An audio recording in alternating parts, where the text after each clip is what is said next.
So guys, इस video में लोग देखेंगे H1 एंटागोनिस्ट के बारे में। जितने भी स्ट्रक्चर्स है, जितने भी ड्रग्स के स्ट्रक्चर और मैकेनिज्म ऑफ एक्शन हो गया, यूजेस हो गया, वो सब मैंने इस वीडियो में बहुत ही अच्छे से समझा रखा है और स्ट्रक्चर, एक्टिविटी, रिलेशनशिप, SAR भी समझा रखा है। तो गाइस, इस वीडियो को बहुत जरूरी है आपको देखना आपके एग्जाम्स के लिए। तो एक बार इस वीडियो को कंप्लीट जरूर देखें ताकि आपको अच्छे से समझ में आएगा।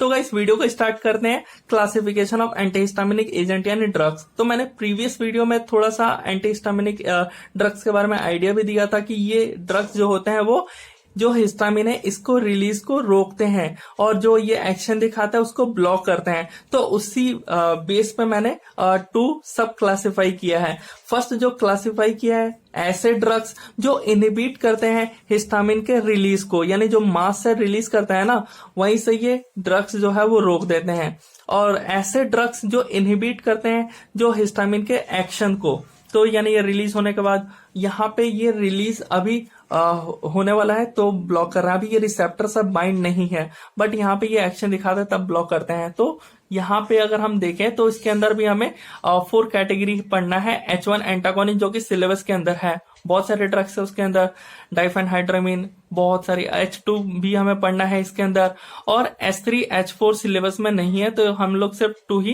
कंप्लीट करेंगे, H1 और H2। तो गाइस, यहाँ पे अब अगर मैं सबसे पहला जो क्लासिफाई यहाँ पे किया हुआ है, जैसा कि देख सकते हो, मैंने बताया था अभी आपसे थोड़ी देर पहले, ऐसे ड्रग जो इनहिबिट करते हैं हिस्टामिन के रिलीज को। कहां से रिलीज होगा? तो मास्ट सेल से रिलीज होगा। तो इसके अंदर एक ही ड्रग आता है और वो है क्रोमोनिल सोडियम। जो क्रोमोनिल सोडियम है, इसका स्ट्रक्चर आप देख सकते हो गाइस।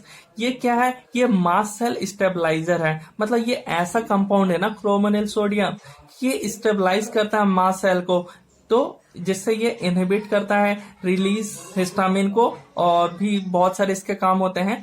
और तो गाइस, ये मेनली अगर हम लोग इसके बारे में कुछ इसकी प्रॉपर्टीज के बारे में बात करें तो ये व्हाइट हाइड्रोस्कोपिक क्रिस्टलाइन पाउडर होता है, सॉल्युबल होता है वाटर के अंदर।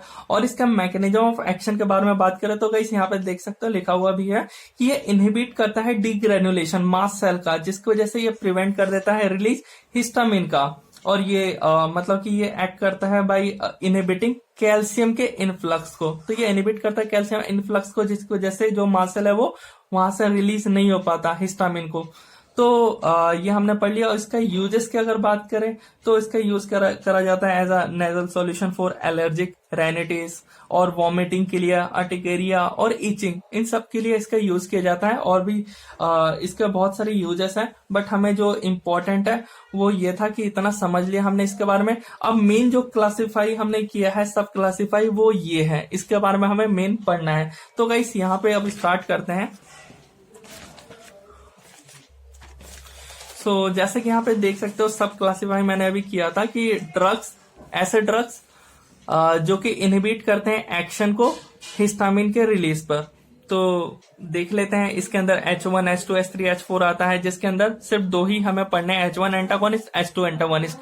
H1 एंटागोनिस्ट पे आते हैं। तो H1 एंटागोनिस्ट के बारे में गाइस देख सकते हैं यहाँ पे, H1 एंटागोनिस्ट और H1 blocker are a class of medication that block the action of histamine at the H1 receptor। यानी H1 रिसेप्टर पे ये जाकर के बाइंड हो जाते हैं और ब्लॉक कर देते हैं हिस्टामिन को थ्रू कॉम्पिटिटिव। तो देख लेंगे वो हम आगे ड्रग्स के कैसे कैसे कौन कौन से ड्रग्स है। तो जो H1 एंटागोनिस्ट है, इसके अंदर हमें बहुत सारे ड्रग्स पढ़ना है। तो उन ड्रग्स को क्लासिफाई कर दिया है फर्स्ट जनरेशन और सेकंड जनरेशन के बेस पे। जितने भी गाइस वहां पे ड्रग्स है, अभी मैं आपको शो भी करूंगा। तो जो ये फर्स्ट जनरेशन जो ड्रग्स है ना, यानी क्लासिफाई बहुत सारी बुक्स में फर्स्ट जनरेशन और सेकंड जनरेशन लिखा है, बहुत सारी बुक्स में सिरेटिव ड्रग्स और नॉन सिरेटिव ड्रग्स के बेस पे इसको बांटा गया है H1 एंटागोनिस्ट को। तो गाइस, कंफ्यूज मत होना। और जो ये फर्स्ट जनरेशन ड्रग्स जितने भी मैं आगे अभी आपको दिखाऊंगा, ये ज्यादा टॉक्सिक होते हैं, ये लिपोफिलिक नेचर के होते हैं ज्यादा, जिसकी वजह से ये क्रॉस कर देते हैं ब्लड ब्रेन बैरियर को। बट वहीं पे ये लेस टॉक्सिक होते हैं as compared to first generation. और ये मतलब कि लो पावर होता है पेनिट्रेट करने का CNS के अंदर, जिसकी वजह से ये ब्लड ब्रेन बैरियर को क्रॉस नहीं कर पाते हैं। तो गाइस, मूव करते हैं नेक्स्ट फर्दर टॉपिक्स। जैसे कि अभी मैंने आपको बताया था, क्या फर्स्ट जनरेशन कौन से होते हैं? फर्स्ट जनरेशन जो ड्रग्स होते हैं सिडेटिव ड्रग्स, और जो सेकंड जनरेशन ड्रग्स वो कौन से होते हैं? वो नॉन सिडेटिव्स होते हैं।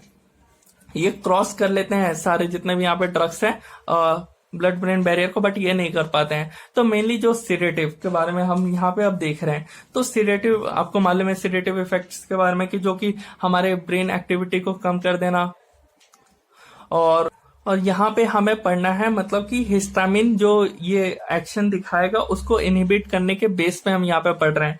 तो यहाँ पे गाइस सबसे पहले जो सीडेटिव बांटा गया है वो हाई सीडेटिव, मॉडरेट सीडेटिव और माइल्ड सीडेटिव के अंदर ड्रग्स है। कुछ बता देता हूँ, जैसे कि हाईली जो सीडेटिव ड्रग्स होते हैं डाइफेनहाइड्रामीन, डाइमेनहाइड्रेनेट हो गया।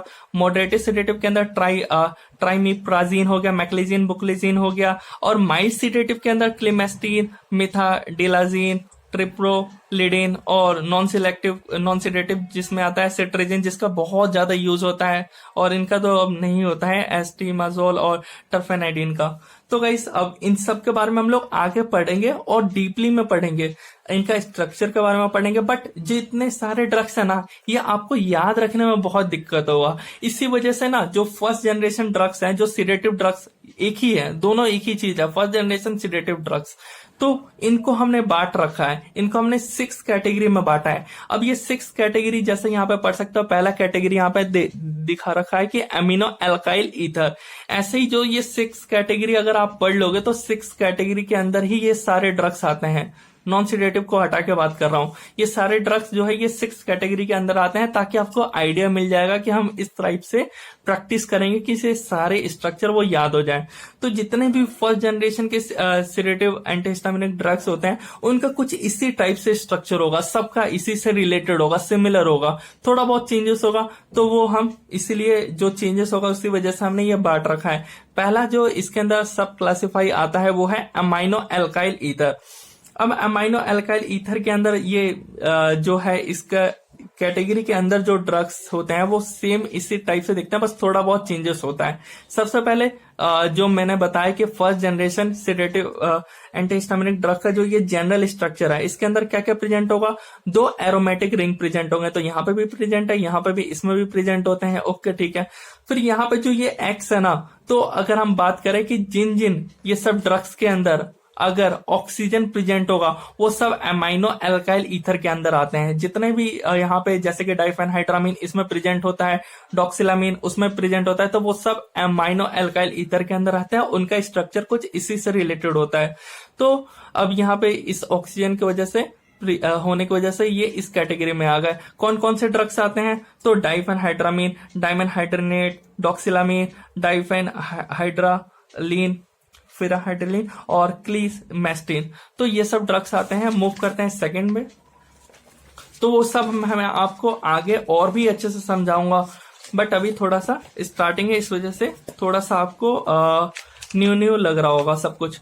तो गाइस यहाँ पे आप देख सकते हो जो सेकंड क्लासिफाई प्रोपिलामीन में अगर हम देखें तो ये कोल्ड एंड कफ के लिए यूज होता है, बट इसका बेसिक स्ट्रक्चर हम देखें तो इसके अंदर जितने भी कैटेगरी के ड्रग्स आते हैं ना वो कुछ ऐसे आते हैं, इसी टाइप से उन सबका स्ट्रक्चर होता है। मेनली अगर हमने देखा कि जो वहां पे ऑक्सीजन प्रेजेंट था तो वो अमीनो अल्काइल के अंदर आ गए, बट यहाँ पे कार्बन प्रेजेंट है, जो एक्स है ना उसकी जगह पे कार्बन। अब कार्बन के प्रेजेंट होने से जहां जहां कार्बन प्रेजेंट होगा वो सारे ड्रग्स प्रोपिलामीन के अंदर आ जाएंगे। कौन कौन से ड्रग्स आते हैं, तो फेनिरामीन हो गया, क्लोरफेनिरामीन हो गया, ट्राइप्रोलिडिन हो गया, तो ये सब इसके अंदर आते हैं। तो जनरली जो ये स्ट्रक्चर देख रहे हो ना, ये सिमिलर ही तो है, जैसे कि यहाँ पे मैं अगर यहाँ पे शो करूं और ये स्ट्रक्चर को शो करूं तो सेम है, बस एक्स की जगह पे क्या है, यहाँ पे कार्बन है और यहाँ पे एक सब्स्टिट्यूएंट आकर के ऐड हो चुका है। तो जो ये आर है, अगर यहाँ पे अगर मैं एच लगा दूं तो ये फेनिरामीन बन गया, अगर सिर्फ सीएल लगा दूं तो क्लोरफेनिरामीन हो गया। तो गाइस देख रहे हो कितना सिंपल इसका स्ट्रक्चर है। अगर आप नोट्स बनाओगे ना तो ये स्ट्रक्चर तुरंत आपको याद हो जाएगा, लिखते लिखते आपको याद हो जाएगा। तो गाइस यहाँ पे हम मूव करते हैं थर्ड जो क्लासिफाई किया गया है इथाइलिन डाइअमीन में। तो इथाइलिन डाइअमीन का कुछ इस टाइप से स्ट्रक्चर हमने देखा कि 2 एरोमेटिक ऊपर और नीचे होते हैं।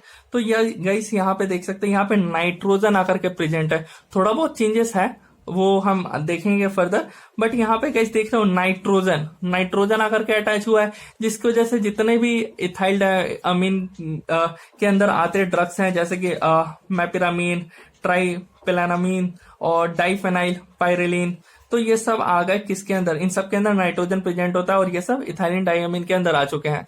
अगर ये R दिख रहा है जो इसके यहाँ पे अटैच हो जाएगा CH3OC6H5, तो ये मैपिरामीन बन गया। C6H5 अटैच होगा इस R के जगह पे, तो ट्रिप्लेनामीन अमीन बन जाएगा ये। अब ऐसे मूव करते हैं फर्दर। फिनोथाइजिन के अंदर कौन कौन से आते हैं, फिनोथाइजिन के अंदर आते हैं प्रोमिथाइजिन और मिथडिलाजीन और ट्राइमीप्राजीन, तो ये ड्रग आ गए।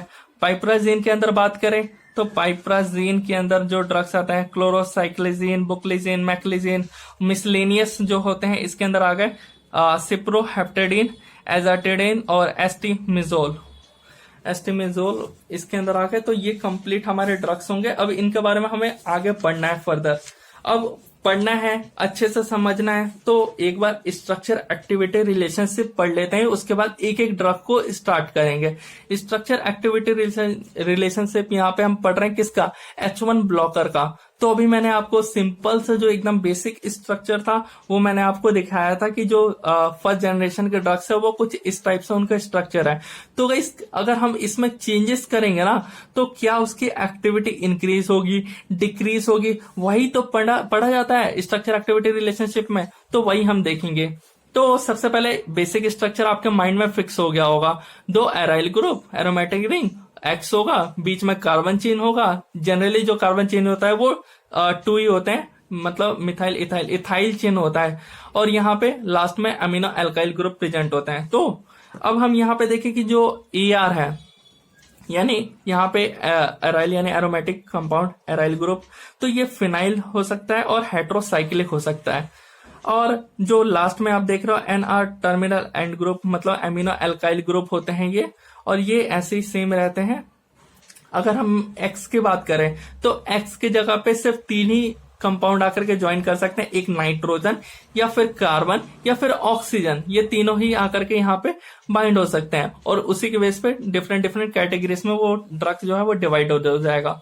तो थोड़ा सा और जान लेते हैं कि जो अभी मैंने आपको बताया था अमाइनो एल्काइल ईथर के अंदर जो X है उसकी जगह ऑक्सीजन आ गया विद कार्बन, तो ये अमाइनो एल्काइल ईथर के अंदर वो ड्रग्स आ गए।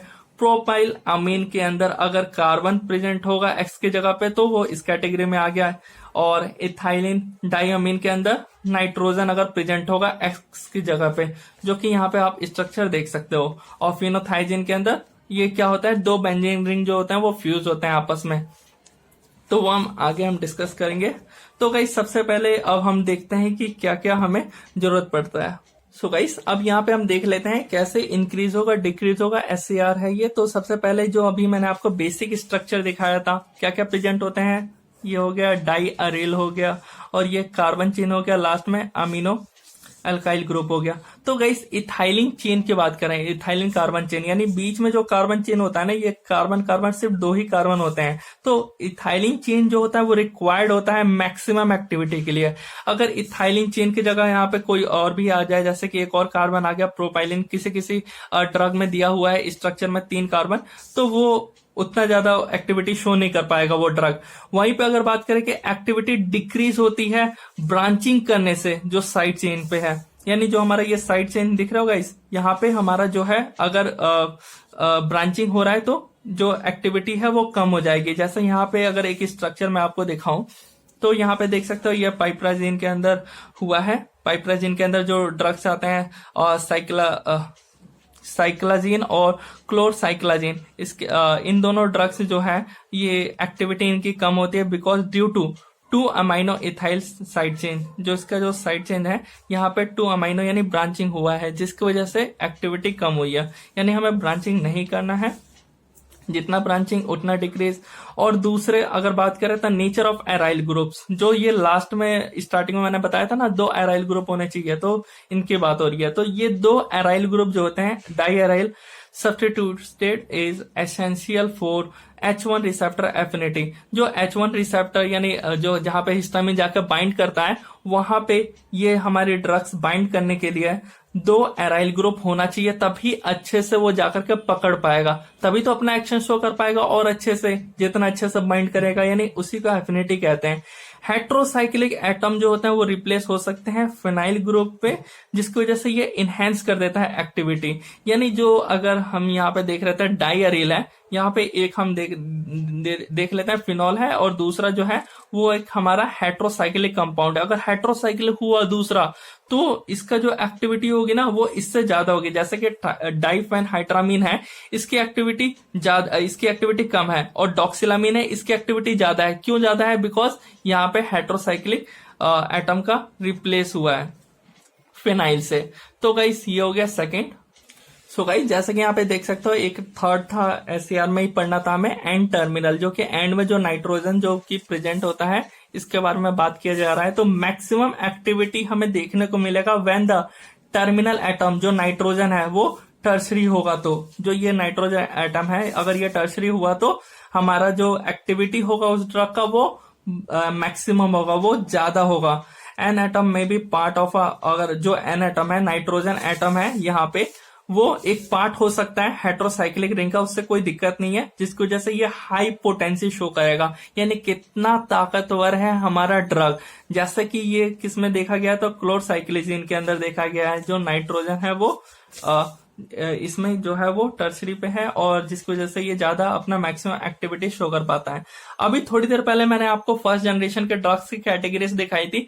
अब इन कैटेगरीज को देखते हुए हम लोग, और ड्रग को देखते हुए डीपली स्ट्रक्चर स्टडी करेंगे, जैसे कि उनका मैकेनिज्म ऑफ एक्शन हो गया, यूजेस हो गया, इनका स्ट्रक्चर हो गया, तो कंप्लीट देखने वाले हैं। और ये आपको कंप्लीट अच्छे से आना चाहिए, कुछ भी मिस नहीं करना है। कोई दिक्कत है तो कमेंट में आप पूछ सकते हो। तो गाइस स्टार्ट करते हैं हम लोग। सबसे पहले जो है पहला कैटेगरी हमने देखा था अमाइनो एल्काइल ईथर। इसके अंदर कौन कौन से ड्रग्स आते थे, तो वो ये आता था डाइफेनाइल हाइड्रामीन हाइड्रोक्लोराइड, ये एक ड्रग हो गया। तो सिलेबस देखोगे तो उसमें दिख जाएगा।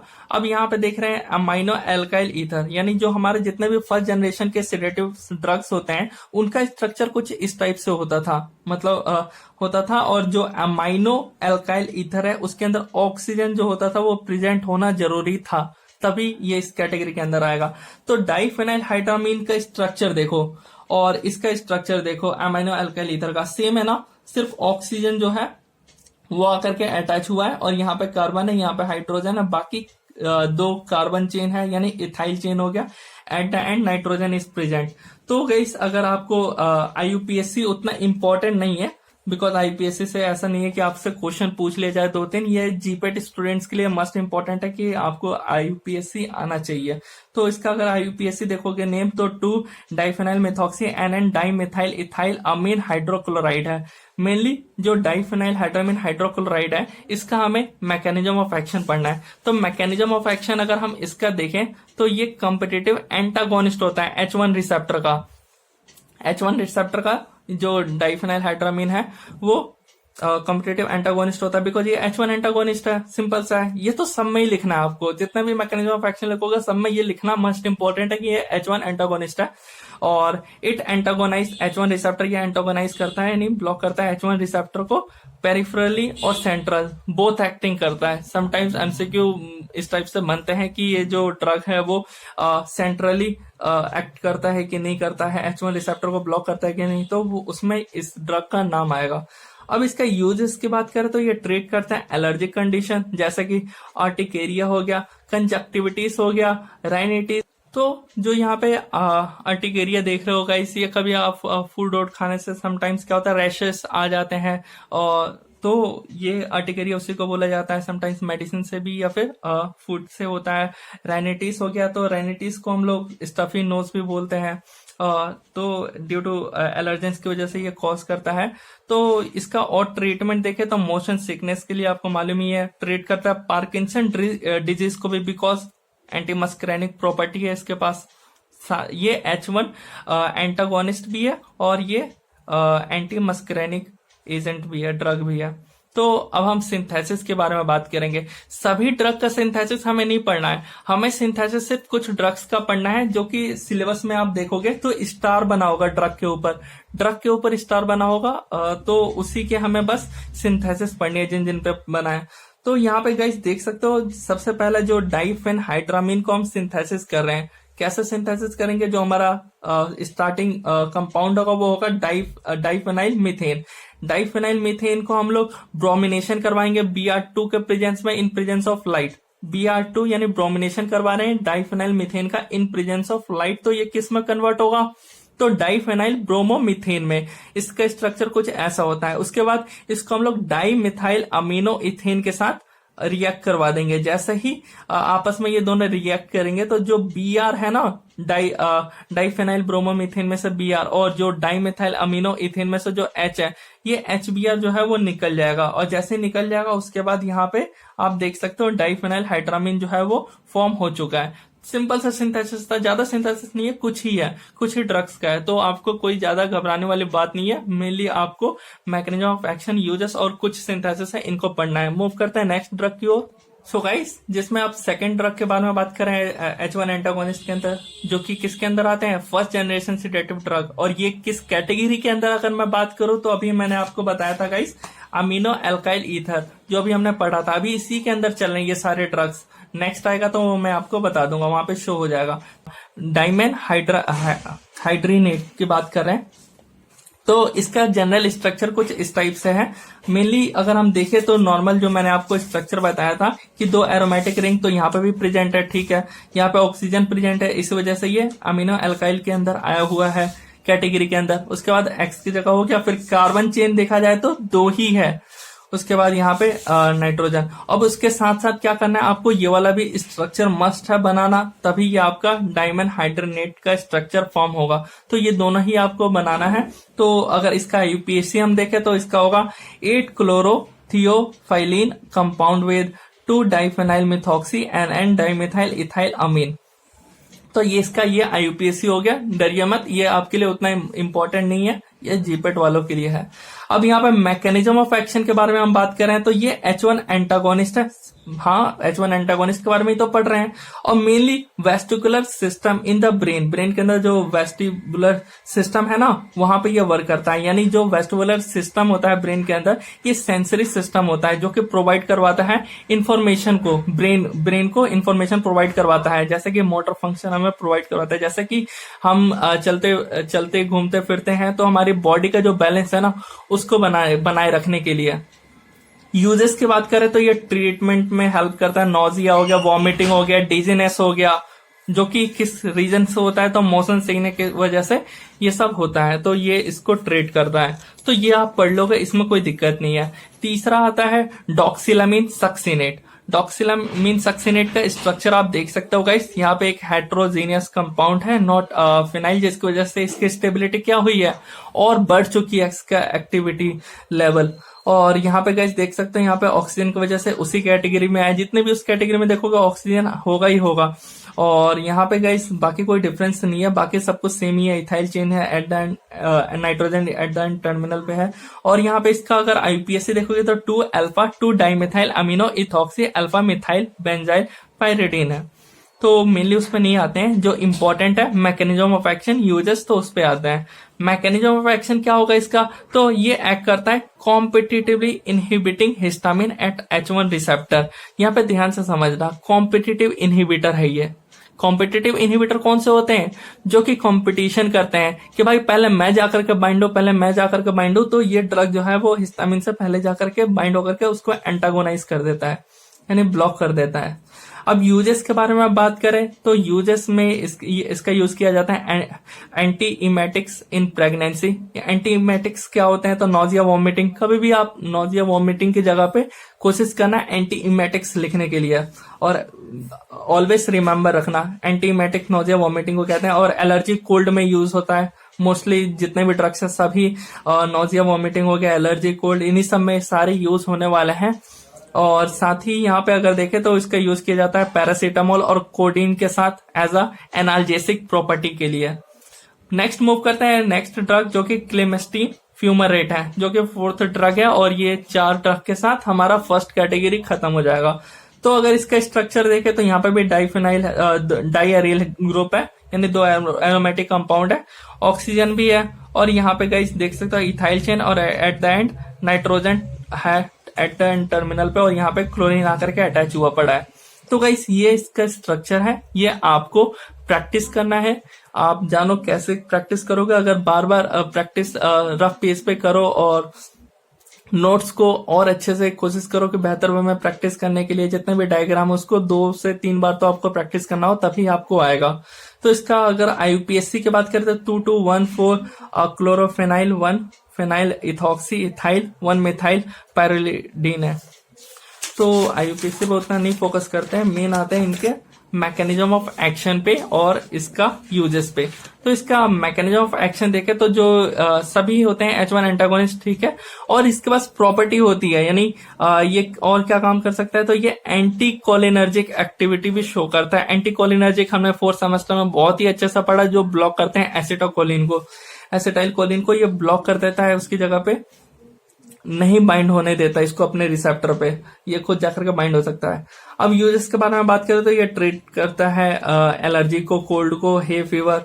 हे फीवर में क्या क्या, जैसे कि रनिंग नोज, ये सब सिम्टम्स हमें देखने को मिलते हैं, इचिंग आईज, स्नीजिंग, कंजेशन। अब आते हैं सेकंड कैटेगरी के अंदर। सेकंड कैटेगरी कौन से होते हैं, पाइपरिडीन डेरिवेटिव्स, जिसमें हमने स्टार्टिंग में देखा था कि इथाइल डायमीन्स इन्हीं को बोला जाता है। और इसके अंदर इथाइल डायमीन के अंदर कौन कौन से ड्रग आते थे, तो डाइफेनाइल पैरालीन, हाइड्रोक्लोराइड और ट्रिप्लेनामिड। तो ये सब आगे हम पढ़ेंगे। तो सबसे पहले डाइफेनाइल पायरिलीन हाइड्रोक्लोराइड के बारे में देख लेते हैं। इसका स्ट्रक्चर कुछ ऐसा ही होता है, थोड़ा सा यहाँ पे चेंजेस हुआ रहता है कि यहाँ पे 2 फिनाइल ग्रुप है, सब ठीक है, जैसा कि गाइस देख सकते हो, और 2 एरोमेटिक कंपाउंड का रिंग होना चाहिए। उसके बाद यहाँ पे देख सकते हो CHO है यहाँ पे, और यानी कार्बन जो है वो आकर के प्रेजेंट हुआ है, और यहाँ पे नाइट्रोजन हेट्रोसाइक्लिक रिंग के अंदर फॉर्म हुआ, उसके बाद CH3, उसके बाद HCl। तो अगर इसका जो है आईयूपीएससी हम बात करें तो 4 बेंजे हाइड्रोक्सी 1 मिथाइल पाइपरिडीन है। मैकेनिज्म ऑफ एक्शन पे आते हैं तो ये H1 एंटागोनिस्ट है, इसके पास ये प्रॉपर्टी होती है एंटीकोलिनर्जिक एक्टिविटी, जो कि ब्लॉक करता है एसिटाइलकोलिन को बाइंड होने से अपने रिसेप्टर पे। यूज क्या है, ट्रीटमेंट करता है एलर्जी को, फीवर को, हे फीवर को, रेनिटीज को और कफ कोल्ड। और इसका यूज किया जाता है पार्किंसन डिजीज में भी। मोस्ट ऑफ द ड्रग आप देखोगे आगे भी कि पार्किंसन डिजीज में बहुत सारे ड्रग्स का यूज हो रहा है। तो गाइस मेनली देखा जाए तो यहाँ पे आपको प्रैक्टिस ही करनी है, आपको मैकेनिज्म ऑफ एक्शन और यूजेस उतना ज्यादा डिपेंड नहीं होना है। सिर्फ आपको अगर स्ट्रक्चर आए ना तो आप पूरा अच्छे से कर लोगे। तो यहाँ से क्वेश्चन बनते हैं, लॉन्ग क्वेश्चन भी बनते हैं यहाँ से, कि आपसे पूरा पूछ लिया जाए और आपको जैसे कि यहाँ पे ट्रिप्लेनामीन है, हाइड्रोक्लोराइड है, इसके बारे में पूछ लिया जाए तो। और वैसे भी क्वेश्चन आ सकता है कि 3-4 एक ही बार में पूछ ले आपसे। तो इसका अगर स्ट्रक्चर गाइस यहाँ पे देख सकते हो, मैंने बोला था एक्स की जगह पे यहाँ पे क्या प्रेजेंट है, नाइट्रोजन प्रेजेंट है, इसी वजह से ये इस कैटेगरी में है। और यहाँ पे ट्राइप्लेनामीन हाइड्रोक्लोराइड के अंदर अगर हम देखें तो मेनली यहाँ पे हेट्रोसाइक्लिक कंपाउंड देख सकते हो गाइस, एक है और एक फिनाइल है, यानी इसकी एक्टिविटी जो है वो ज्यादा है, जैसे कि SAR में हमने पढ़ा था। उसके बाद इथाइल चेन है, ठीक है, जितना एफिनिटी मतलब कि शो करना चाहिए पावर, उतना ये ड्रग करेगा और इसकी वजह से और ज्यादा करेगा। आईयूपीएससी गाइस देख सकते हो 2 benzyl 2 dimethyl amino ethyl amino pyridine mono hydrochloride है। अब मैकेनिज्म ऑफ एक्शन पे आता है कि ये भी H1 एंटागोनिस्ट है और एंटीकोलिनर्जिक एक्टिविटी इसके पास भी है, ये भी शो करता है, ब्लॉक कर देता है एसिटाइलकोलिन को। और ये वीक सेरोटोनिन और नोर एड्रेनलिन और डोपामिन रीअपटेक इनहिबिटर है, जो कि गाइस 4th सेम में आपने पढ़ा ही होगा रीअपटेक इनहिबिटर्स के बारे में।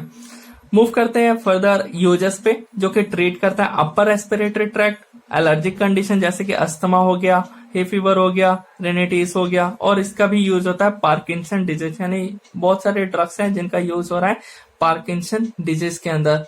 इसके बाद जो कैटेगरी था पाइप्राजीन जो है ये रहा एक स्ट्रक्चर। इस स्ट्रक्चर के बेस पे इसके जितने भी ड्रग्स है ना उन सबको आप एक ही बार में याद कर लोगे। सिर्फ चेंजेस कहाँ करना है, R पे और R1, जो कि गाइस मूव करके देखते हैं एक एक ड्रग का इसका। जैसे कि पहला ड्रग है क्लोरसाइक्लिजिन हाइड्रोक्लोराइड। तो गाइस मैं यहाँ पे आपको शो करता हूँ। सो गाइस जैसे कि यहाँ पे देख सकते हो क्लोरसाइक्लिन हाइड्रोक्लोराइड की बात हो रही है और यहाँ पे गाइस इसका स्ट्रक्चर मैं आपको बता रहा था जैसे कि पाइपराजिन के अंदर ये ड्रग आता है। तो अगर आपको ये स्ट्रक्चर हो गया तो आगे के 3-4 स्ट्रक्चर सेम ही सेम है, इसके अंदर जितने भी कैटेगरी आता है बस आपको यहाँ और यहाँ पे ध्यान रखना है क्या क्या चेंज करना है। तो गाइस जो ये आर दिख रहा है इसकी जगह पे आपको क्या करना है, इसकी जगह पे आपको CH3 लगाना था सिर्फ, और इसकी जगह पे जो ये आर दिख रहा है इसकी जगह पे आपको Cl लगाना था, बन गया क्लोरसाइक्लिजीन। ऐसे ही आगे के स्ट्रक्चर भी मैक्लिजीन हो गया, आगे स्ट्रक्चर जो है वो सेम है। तो मेनली इसका सबसे पहले हम बात कर लेते हैं mechanism of action. H1 receptor antagonist होता है ये, इसका यूज किया जाता है ट्रीटमेंट के लिए, allergy, hay fever, rhinitis, anti emetics के लिए। तो गाइस फर्दर मूव करते हैं 8वें पे। जैसा कि मैंने बोला अभी 8वें पे आ चुके हैं मैक्लिजीन हाइड्रोक्लोराइड के स्ट्रक्चर पे। तो यहाँ पे भी कुछ ज़्यादा चेंजेस नहीं करना था, सिर्फ आपको ये लगाना था आर की जगह पे और एक आर की जगह पे आपको Cl लगाना था, जिसकी वजह से ये सेम स्ट्रक्चर है, आपको इजीली याद हो जाएगा। और इसका IUPAC नेम देख सकते हो guys 1,4 chlorophenyl phenyl methyl 4,3 methyl benzyl piperazine hydrochloride है। और प्रॉपर्टीज इसका यहाँ पे देख सकते हो गाइस, ये व्हाइट कलर में आता है, स्लाइटली येलोविश, थोड़ा क्रिस्टलाइन पाउडर में दिखता है और इंसॉल्युबल होता है वाटर के अंदर, स्टोर किया जाता है वेल क्लोज कंटेनर के अंदर अच्छे से टाइटली। अब यहाँ पे मैकेनिज्म ऑफ एक्शन देखते हैं। तो जो ये मैक्लिजीन जो है ये H1 एंटागोनिस्ट है, वो ठीक है H1 रिसेप्टर पे जाकर के हिस्टामिन को प्रोटेक्ट करता है, रोकता है कि ना बाइंड हो, और साथ ही साथ ये डोपामिन एंटागोनिस्ट है एंड एंटीकोलिनर्जिक है, एसिटाइल कोलिन को भी ये रोकता है उसके रिसेप्टर से बाइंड होने के लिए। यूजेस की बात करें तो ये long lasting anti emetic effects को करता है, जैसा वॉमिटिंग हो गया और नोजिया हो गया उसको रोकने का। और ये it is primarily used for treatment of nausea, motion sickness and vertigo, और इसका यूज़ किया जाता है as a pruritic skin disorder और रेनिटीज के द्वारा भी इसका यूज़ किया जाता है, एलर्जिस में इसका यूज़ होता है। अब आते हैं 9 पे है बुक्लिजीन हाइड्रोक्लोराइड। बुक्लिजीन हाइड्रोक्लोराइड जैसा कि यहाँ पे आप स्ट्रक्चर देख सकते हो गाइस, यहाँ पे क्या क्या चेंजेस आपको करना था। तो गाइस यहाँ पे आप देख सकते हो इतना आपको चेंजेस करना था, जो नाइट्रोजन के बाद जो ये कंपाउंड है ये, और यहाँ पे क्लोरीन, ये 2 चेंजेस आप करते तो आपका बुक्लिजीन हाइड्रोक्लोराइड बन जाता। IUPAC यहाँ पे देख सकते हो प्रॉपर्टीज पे आते हैं, वाइट सभी वाइट होते हैं और स्लाइटली येलोविश पाउडर के जैसा दिखते हैं, और इनसॉल्युबल है ये वाटर में, देखना पड़ेगा सब सॉल्युबल थोड़ी होते हैं वाटर के अंदर, ये इनसॉल्युबल है वाटर यानी अल्कोहल में ये सॉल्युबल है। और मैकेनिज्म ऑफ एक्शन के बाद में बात करें तो जो बुक्लिजीन है ये एक्ट करता है भाई हिस्टामिन को ब्लॉक करता है H1 रिसेप्टर से, और इसका काम क्या है, ये मस्करैनिक रिसेप्टर को भी ब्लॉक करता है। ओके, और यूजेस के बारे में बात करें तो ये हाईली लिपिड सॉल्युबल जो है ड्रग है, जिसकी वजह से ब्लड ब्रेन बैरियर क्रॉस कर देता है, वो मैंने आपको स्टार्टिंग में ही बता दिया था। और इसका यूज़ किया जाता है CNS डिप्रेजेंट के लिए, इस वजह से, इसके प्रॉपर्टी की वजह से। और ये एंटी हिस्टामिन, हाँ, एंटी कोलिनर्जिक और anti vertigo and local anaesthetic में भी इसका यूज़ किया जाता है। मूव करते हैं 10th पे। 10th में दे रखा है क्लोरफेनिरामिन मैलेट। तो आप यहाँ पे इसका स्ट्रक्चर देख सकते हो गाइस। इसका स्ट्रक्चर के बाद हम मूव करते हैं इसके IUPAC में। IUPAC यहाँ पे देख सकते हो 3,4 क्लोरोफेनाइल 3NN डाइमिथाइल 3 पायरेट 2 आइल प्रोपेनमाइन हाइड्रोजन है। और इसके प्रॉपर्टी के बारे में बात करें तो ये वाइट क्रिस्टलाइन पाउडर है और ये फ्रीली सॉल्युबल है वाटर के अंदर, अल्कोहल के अंदर और क्लोरोफॉर्म के अंदर। मैकेनिज्म ऑफ एक्शन देखें तो H1 रिसेप्टर एंटागोनिस्ट है, यानी H1 एंटागोनिस्ट है।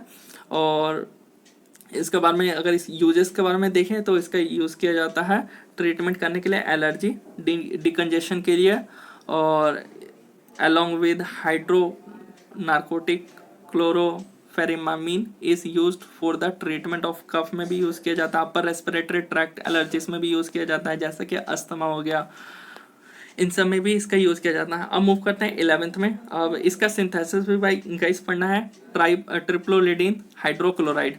तो गाइस सबसे पहले इसका स्ट्रक्चर यहाँ पे देख सकते हो, 2 एराइल ग्रुप यहाँ पे प्रेजेंट है, प्लस यहाँ पे कार्बन की इथाइल चेन जो है वो प्रेजेंट है।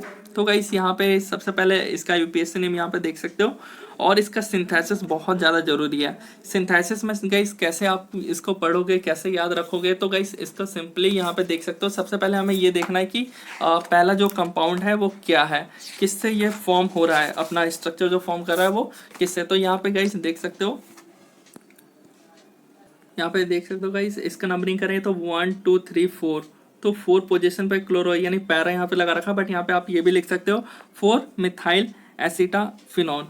तो ये 4 मिथाइल एसिटाफिनॉन है, ये अब किससे रिएक्ट करेगा, तो ये रिएक्ट करेगा फॉर्मेल्डिहाइड।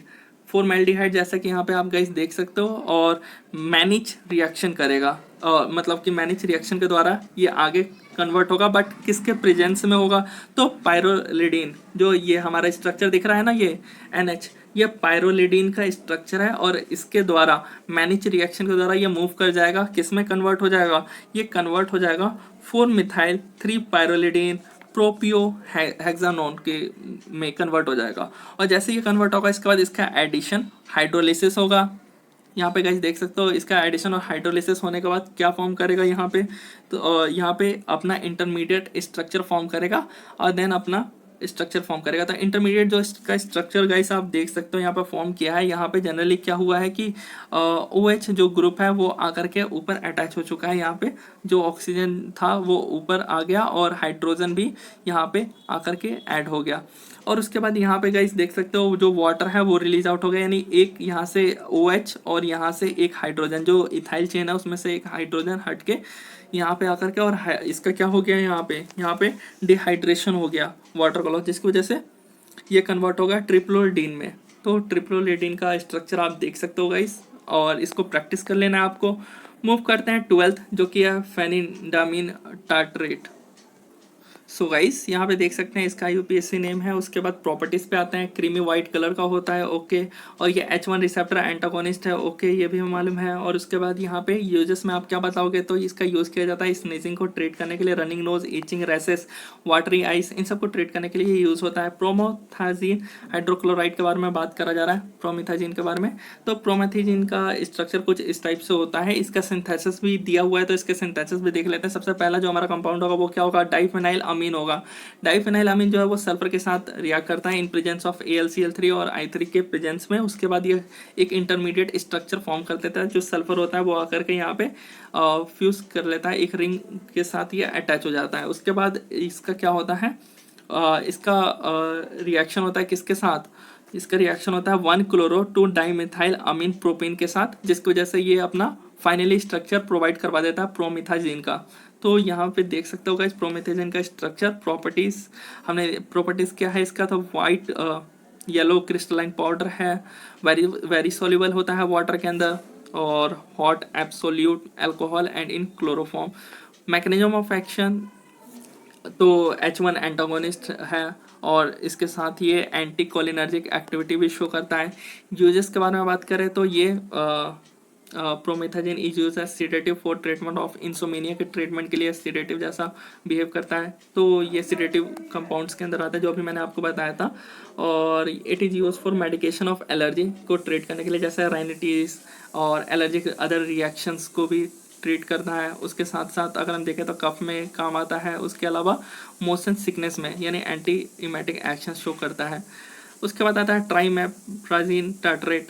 तो यहाँ पे आप इसका स्ट्रक्चर देख सकते हो, इसका सिंथेसिस हमें नहीं पढ़ना है, इसका जनरली आता है प्रॉपर्टीज पे। तो इसका प्रॉपर्टी जो है वाइट क्रिस्टलाइन पाउडर है, ये सॉल्युबल है वाटर में, अल्कोहल में भी सॉल्युबल है। मैकेनिज्म ऑफ एक्शन देखें तो सिर्फ आप यही बता सकते हो कि ये जो ट्राइमीप्राजीन है एंटागोनिस्ट है हिस्टामिन का, बाय बाइंडिंग H1 रिसेप्टर ने H1 एंटागोनिस्ट बता देना। उसके अलावा एंटी प्रोरेटिक में इसका यूज़ किया जाता है, सीडेटिव है, हिप्नोटिक है, और एंटीमेटिक फॉर मोशन सिकनेस के लिए भी इसका यूज़ किया जाता है, एंटीमेटिक्स जो वॉमिटिंग और नोसिया के लिए। और इन रशिया के अंदर इसका यूज़ किया जाता है ट्रीटमेंट एंजाइटी के लिए, डिसऑर्डर और पर्सनैलिटी डिसऑर्डर के लिए, और ऑर्गेनिक मूड डिसऑर्डर के लिए। 15th पे आते हैं। 15th में देख रखा है सिप्रोहेप्टाडीन हाइड्रोक्लोराइड। सिप्रोहेप्टाडीन हाइड्रोक्लोराइड के बारे में अगर हम बात करें तो गाइस यहाँ पे आप इसका मेनली हम IUPSC पे उतना फोकस नहीं करेंगे, प्रॉपर्टीज़ पे आते हैं। प्रॉपर्टीज़ में दे रखा है white slightly yellow crystalline powder होता है, और ये स्लाइटली सॉल्युबल होता है वाटर के अंदर, स्पारिंगली सॉल्युबल होता है अल्कोहल के अंदर।